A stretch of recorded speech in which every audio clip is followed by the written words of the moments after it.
पे ले आए। अब वह साधु रोज उसकी बेहतर जिंदगी के लिए एक बड़ी इंपॉर्टेंट सीख उसे देते रहे कि देख बेटा तोते, शिकारी आएगा, जाल बिछाएगा, दाना डालेगा, मगर तू फंसना मत।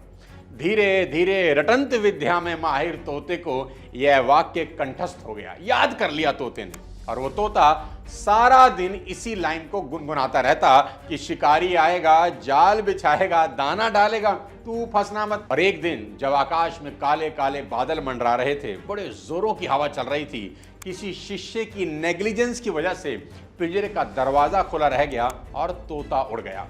साधु महाराज को बड़ा कष्ट हुआ, पूरी रात वे सो ना सके।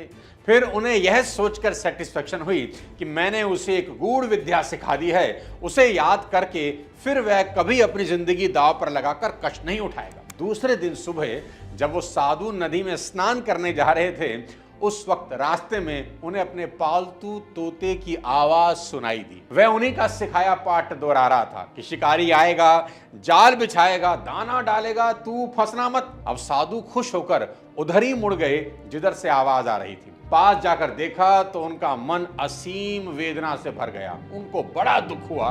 तोता पुनः चंद दानों के लालच में किसी दूसरे बहेलिये के जाल में कैद था, आजाद होने के लिए छटपटा रहा था और बड़ी मुस्तैदी से वह सीख भी रटते जा रहा था जो साधु ने सिखाई थी कि शिकारी आएगा, जाल बिछाएगा, दाना डालेगा, तू फंसना मत। साधु महाराज ने अपना माथा पकड़ लिया और सोचा, सिर्फ रटने से ही इसकी मुक्ति कैसे होती, काश जो उसने सीखा था उस पर यह अमल भी करता।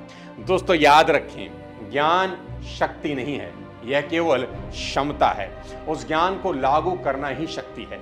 नॉलेज को जब तक एग्जीक्यूट नहीं किया जाता, वह किसी भी इंसान, किसी भी ऑर्गेनाइजेशन को